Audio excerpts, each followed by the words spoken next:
Back, mental health crisis. Florida only spends $37 per person as compared to states that spend more than $300 per person on mental health. It is a problem that advocates say directly connects to crimes committed. Now, these are just a few examples of that. You might recognize this guy, Henry Hereford. He was institutionalized 17 times under the Baker Act for mental illness. He ultimately killed his mother. Then just 3 years ago, this man, James Tadros, he was accused of trying to drown a 9-year-old girl in a Best Buy bathroom. He was ruled not competent for prosecution because of mental health.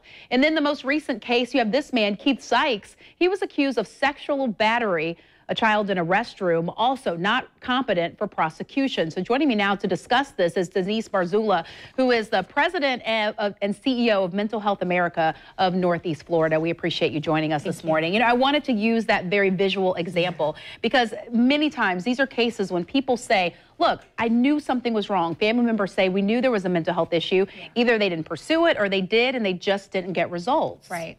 Oftentimes it's that they pursued it and didn't get results. So Florida ranks 49th, as you mentioned, the dollars that are spent, which means there's just a lack of services for people to get the mental health care that they need. We don't have enough psychiatrists in this community. We don't have enough case management services and other wraparound services that people need in order to stay well and stay mentally healthy. And that's why you all are fighting, these advocates. About 40 of you all went to the Capitol yesterday petitioning that lawmakers sign off on the governor's budget, which does put millions more dollars into mental health here in Florida. Correct. So we heard rumors that there may be cuts to mental health funding, which would just decimate our mental health system at this point. And so we were joined, not only the advocates, not only all of the mental health groups from across the state, but with 15 bipartisan legislators in Tallahassee. It was a fantastic event where they spoke up and said, we will not allow mental health funding to be cut. And not only not cut, but the governor requested an additional $25 million be added to the system. And we have pictures of that meeting because it really shows the force in which you guys were able to get in there.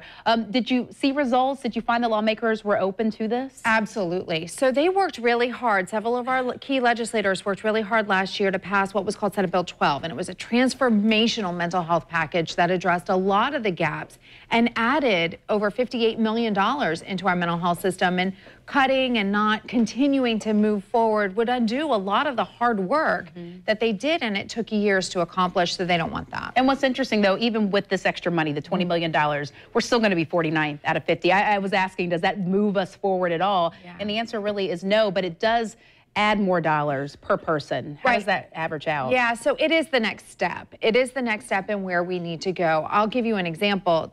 Texas, of all states, 2 years ago, added $274 million to their mental health system. So we're less than 10% of that. So yeah, it's definitely going to be helpful. At this point, we'll take what we can get. And again, it's another step.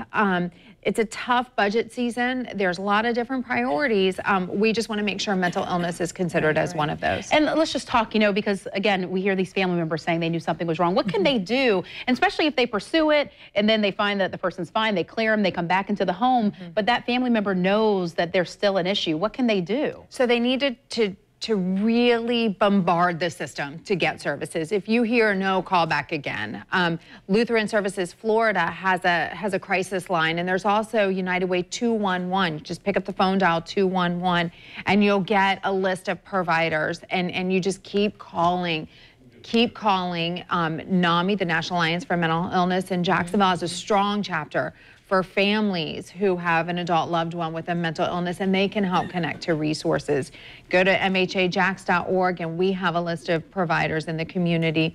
So you just have to really kind of keep advocating for your loved one. Which is hard to do a lot of times because you're living it and you're experiencing it. But again, don't be scared to be persistent and just be aggressive and be, again, your own advocate. So, and if people, you know, really want to sign on to this, let their lawmakers know that this is important. What can they do? They can contact contact their elected officials, especially the local ones. So I was in Tallahassee all week. I met with over 25 of our legislators, especially the ones on the Appropriations Committee, to say make sure mental health is included.